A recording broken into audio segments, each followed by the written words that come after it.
A 5th century fortress overlooks Kabul. It's a city said to date back 3,500 years, where old and new collide. Below our Puma helicopter, traffic weaves through busy streets, alongside shopping centres, mosques and wedding halls. But the IED threat from the Taliban and so-called Islamic State means this is a dangerous city to drive in. Often it's much safer to fly. We know that the roads aren't as safe as perhaps they could be or will be in the future. So knowing that we're here providing safe transport for our own troops and NATO and allied troops that are in theatre is, it's excellent. We couldn't want for more, really. The Toral Aviation Detachment, around 80 Brits in total, work out of the international airport. With the Afghan forces leading on security now, their role is non-combat. Moving passengers, freight and, if needed, medical casualties.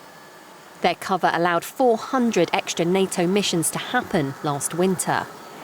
There are just a small number of air crew, ground crew and pilots here from RAF Benson, but they are extremely busy. They're flying on average 180 hours every single month and covering 15 different locations across the city. Of course, it is a very busy airfield. I don't know how it ranks against others in the world, but I've never encountered anywhere that has so many fixed-wing aircraft movements as well as helicopters. So the air traffickers, Americans, but by and large Afghans, and then supported by the Americans, they have their work cut out, and it gets very, very busy, certainly. Kabul sits in a huge valley, 6,000 feet above sea level.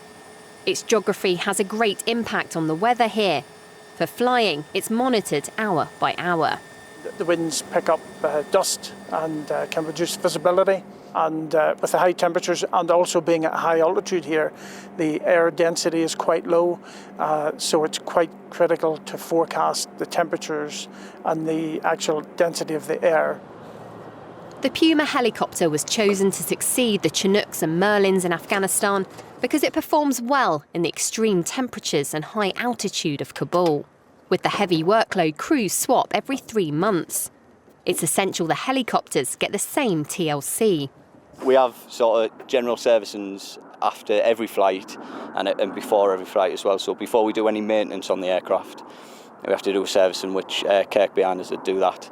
And then we do a servicing to get the aircraft ready to fly again after the maintenance as well. We do a lot of like scheduled inspections anyway, but obviously because of like the sand and that sort of thing, there's a lot more lubrications, that thing you have to do.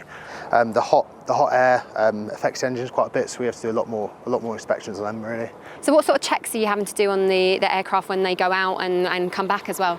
Checking the whole aircraft over really, just in case obviously something's been damaged. And also any like scheduled inspections we have to do. It's quite pretty much whole aircraft we have to look at. Since OCTORAL began, the Puma crews from RAF Benson have played a vital role, making up 10% of NATO helicopters in the city. And while British troops remain here to train and assist the Afghan forces, so too will they. Ali Gibson, Forces News, Kabul.